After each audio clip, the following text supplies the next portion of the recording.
Hola, ¿cómo están? Bienvenidos nuevamente al podcast del profesor Ángel Rosa sobre política puertorriqueña.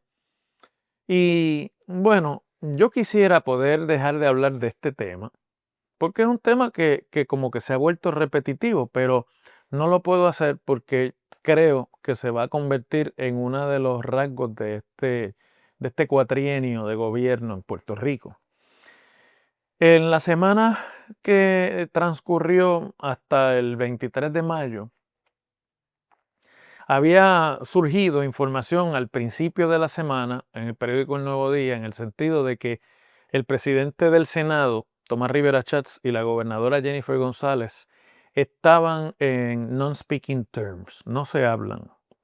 Esto desde que, según el periódico, luego de tener que retirar el nombramiento de la licenciada Janet Parra como secretaria de Justicia por no haber podido conseguir los votos, hubo un fuerte altercado entre la gobernadora y el presidente senatorial en un chat de Telegram. Of all places, han caído nuevamente en los chats de Telegram. Y como resultado de la discusión, el presidente del Senado optó por salirse del chat.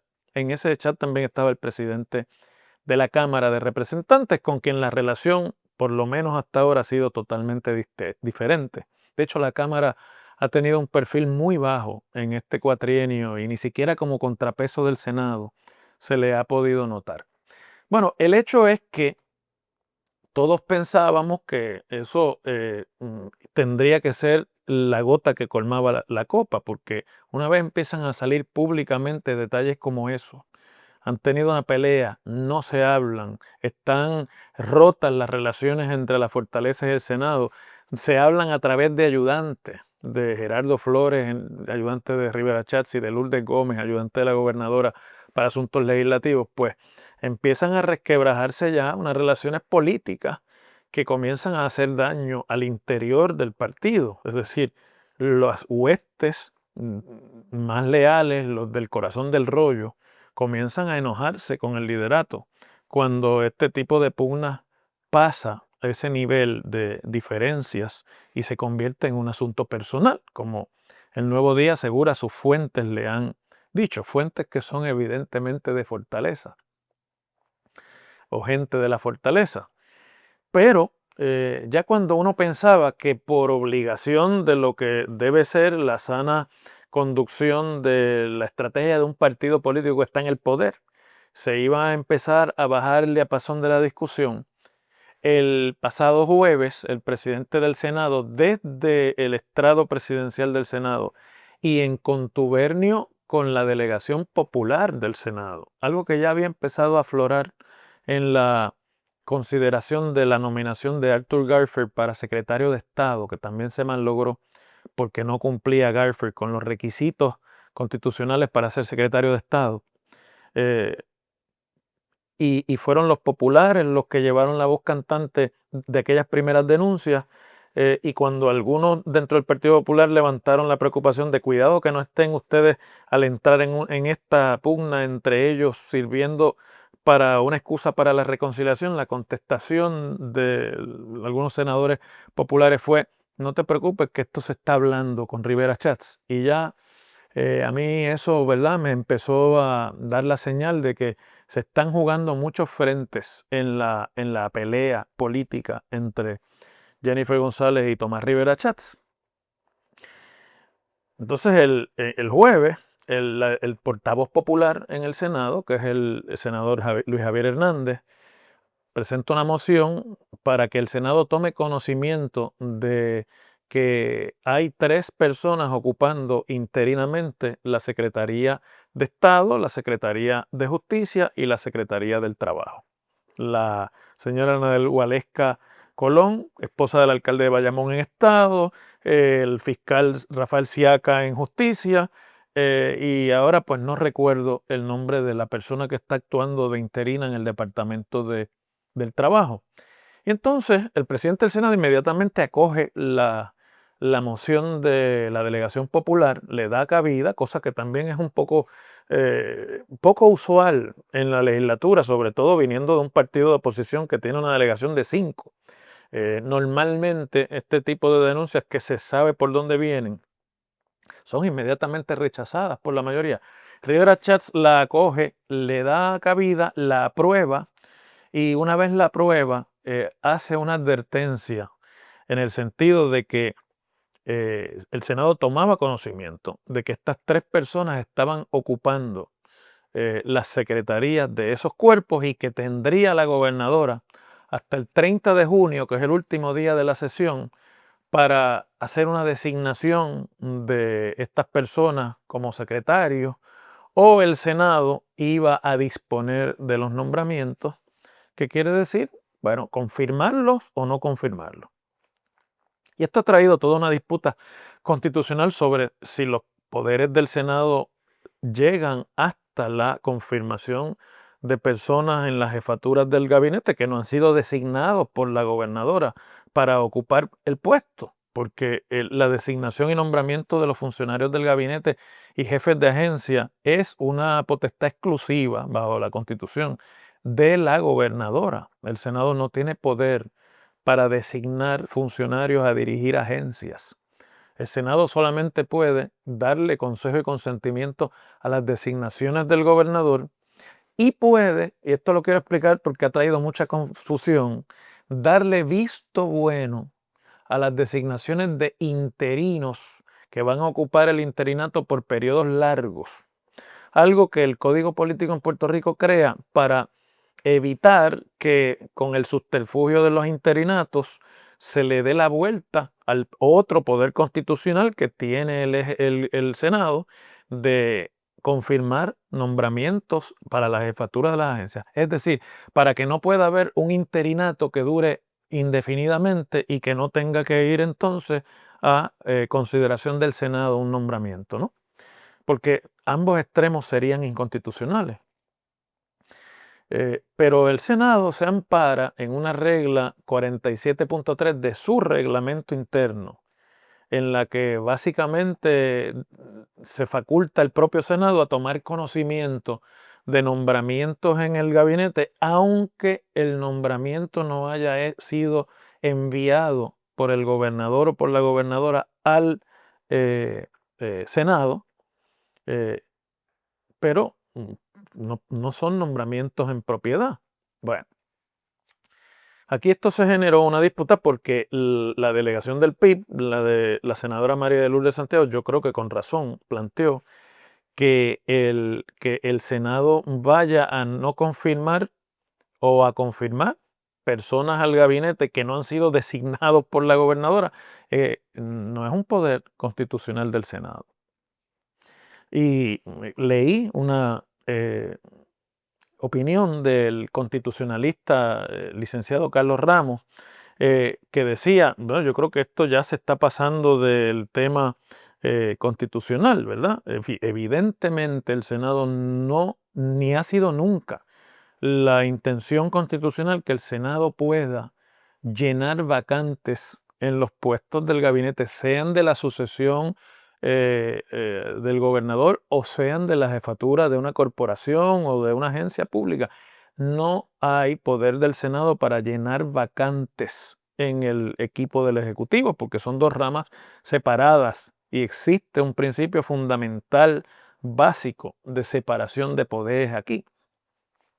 Por otro lado, puede haber una insatisfacción de que la gobernadora se esté tardando demasiado en hacer las designaciones y, por ejemplo, que esté esperando que expire la sesión para hacer una designación a la Secretaría de Estado, Justicia o del Trabajo en receso, porque los nombramientos en receso, que también los incluye la Constitución, no tienen que esperar la confirmación del Senado para que las personas puedan entrar a fungir como jefes de agencia. Los nombramientos en receso entran a fungir inmediatamente y pueden ocupar la posición hasta que el Senado, una vez comience la próxima sesión y termine el receso, disponga del nombramiento. Es decir, lo confirme, en cuyo caso continuaría ejerciendo, o lo rechace, en cuyo caso tiene que abandonar el puesto la persona inmediatamente, como pasó con Verónica Ferraioli, como pasó con Janet Parra y como pasó con todos los demás nombramientos que se han tenido que retirar en este cuatrienio.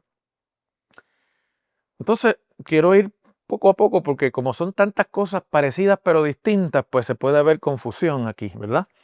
Eh, la gobernadora puede designar una persona interina oficialmente y decir, fulana de tal, o fulano de tal, te estoy extendiendo el nombramiento de secretaria o secretario interino de tal agencia. En ese caso, puede referir ese interinato al Senado y el Senado tiene la potestad, porque ya les dije que es para evitar que se burle el que no se respete su poder de consejo de consentimiento, de dar el visto bueno, que no es lo mismo que confirmación, el visto bueno al interinato. Sí, estamos de acuerdo con que esta persona ejerza el interinato. Ocurrió, por ejemplo, en el caso de Nino Correa, que no tenía los requisitos de ley para ejercer el puesto y el Senado le dio el visto bueno para que continuara como interino en la jefatura de la agencia. Un interinato largo, bastante largo, que duró años. Y eso no es lo mismo que el proceso de confirmación. Para eso no hay que someter documentos, no hay que hacer ningún tipo de vista pública. Es un asunto que va al Pleno del Senado, se da visto bueno para el interinato, ya. Pero el Senado tampoco puede, que he escuchado a algunas personas planteándolo aquí, tomar conocimiento de que una persona esté ejerciendo el puesto interino y decir, y como está ejerciendo el puesto interino, tomamos conocimiento y lo confirmamos para que sea secretaria de Estado, secretario de Justicia. No puede ser porque no ha sido designada la persona para eso. La gobernadora también puede no designar ningún interino y ocurre que para la continuidad de los procesos administrativos en las agencias, el segundo al mando, el subsecretario, un secretario auxiliar, el que esté ocupando en ese momento la posición de mayor jerarquía por debajo del secretario o del jefe de agencia, atiende los asuntos de la secretaría o de la jefatura sin ser jefe de agencia, sin tener las facultades del jefe de agencia, simplemente atendiendo los asuntos del día a día para la continuidad, como si estuviera de viaje el secretario. Y para eso no tiene que notificar ningún nombramiento, no tiene que hacer no esperar por ningún aval del Senado, porque es un asunto de continuidad. Pero Carlos Ramos decía en su opinión que leí en el periódico El Vocero, y yo concuerdo con él, que este no es un tema jurídico constitucional. Lo que nosotros estamos observando aquí, más allá del atractivo que para muy pocos, pienso, pueda tener estas sutilezas técnicas que yo acabo de mencionar aquí y que he tratado de explicar de cómo es cuando es un interinato largo, cómo es cuando es un interinato por continuidad de los procesos o cómo es cuando es una designación para ocupar la posición, ¿verdad? O cómo es cuando es una designación en receso versus una designación en sesión. Eh, Salvo esas sutilezas que a casi nadie le importan, yo pienso. Aquí lo que estamos viendo es una lucha política. La guerra política no ha terminado y por razones que yo creo que vamos a estar descubriendo en poco tiempo, Tomás Rivera Chats ha decidido embarcar al Senado o a la mayoría PNP del Senado y convertir para los asuntos de los nombramientos, por lo menos, tratar de convertir en la opinión pública al Senado como la institución en la que se están tomando las decisiones, como la institución que está poniendo orden en la casa, como la institución que está llevando a la gobernadora eh, eh, al paso para cumplir con sus obligaciones como ejecutiva y fiscalizándola. Yo no había visto una fiscalización como esta cuando, por ejemplo, Carlos Romero Barceló gobernó con el Senado Popular de Miguel Hernández Agosto, ni cuando Aníbal Acevedo Vilá gobernó con el Senado de PNP de Kenneth McClintock, ni cuando Pedro Pierluisi gobernó con el Senado Popular de José Luis Dalmau. Ni siquiera en esos momentos había sido el Senado tan activo en fiscalizar al Ejecutivo y a la presidenta del partido de la mayoría en el Senado. queda para mí evidenciado porque la contestación de la gobernadora a la advertencia de Rivera Schatz de que si al 30 de junio no se habían hecho designaciones, el Senado iba a disponer de los nombramientos y que quedaban todos advertidos, fue que ella no va a gobernar bajo presión de nadie y que el Senado no le iba a decir a ella a quiénes personas iba a nombrar en su gobierno, que ella se iba a tomar el tiempo que tuviera que tomarse y que tenía que hacer una evaluación de los candidatos o candidatos al puesto. Entonces, la contestación de Jennifer González es una contestación de una gobernadora que está contra la pared. Tiene un Senado que no solamente que ha decidido ejercer su poder de consejo y consentimiento rigurosamente, sino que ha decidido empujar el proceso de designación de miembros al gabinete y ha decidido sustituir, por lo menos en la opinión pública, el criterio del Ejecutivo sobre la designación de puestos al gabinete. Y eso es un asunto político en el que la gobernadora está, no tengo duda tampoco, acorralada por Tomás Rivera Schatz y la mayoría del PNP. ¿Por qué? El tiempo nos va a decir cuál ha sido la decisión de hacerlo. Sobre todo el que se esté haciendo en contubernio con la minoría del Partido Popular, muchas de las proyecciones públicas de esto, habla volúmenes. Y también habla volúmenes que la gobernadora lleva una semana visitando municipios, todos populares. Ni un solo municipio del PNP en los últimos 3 o 4 días. Pero la controversia ni es constitucional, ni yo pienso que va a llegar la sangre al río en términos de que vayan a demandarse ante los tribunales para que el Supremo tenga que decidir la constitucionalidad de la aplicación de esa regla interna del Senado que a todas luces es inconstitucional. Y claro, nadie la declara inconstitucional porque hasta que no se cuestione ante un tribunal, pues todo el mundo la presume válida. Pero no es esa la controversia que estamos viendo. La controversia que estamos viendo es que el Senado de Tomás Rivera Schatz, en lo tocante a los nombramientos, ha tirado a pérdida el cuatrienio que acaba de comenzar y está francamente en la iniciativa de sustituir el criterio y la autoridad pública de Jennifer González como gobernadora inevitablemente como presidenta del PNP. Es una guerra tan tóxica para el PNP y tan dañina institucionalmente, pienso yo, para el PNP, que usted no oye a ningún alcalde ni a ningún líder de renombre en ese partido intervenir. No interviene nadie de la Cámara de Representantes ni a defender a la gobernadora, ni a hablar a favor del presidente del Senado. La gobernadora está sola en esa pelea contra el presidente del Senado y el Senado PNP. Y usted no oye a ningún alcalde de rango político en el PNP, con la excepción de Ramón Luis Rivera, que hizo tímidamente una incursión para básicamente hablar de que estos son dolores de crecimiento. Y una vez pasó esa discusión, los dolores de crecimiento se convirtieron en gritos y alaridos de parto. Usted no oye a ningún líder intervenir porque evidentemente esta lucha ha tomado ribetes de que al que se meta en medio se lo llevan de frente. Así que no nos entretengamos en los detalles técnicos de la constitucionalidad o de hasta dónde llega el poder o no, porque eso está claro en el texto de la Constitución y la Constitución dice lo que dice y ni una coma más ni una coma menos. Aquí estamos viendo ya la determinación final de un líder PNP que ha tirado a pérdida el cuatrenio de la gobernadora. Seguimos mañana.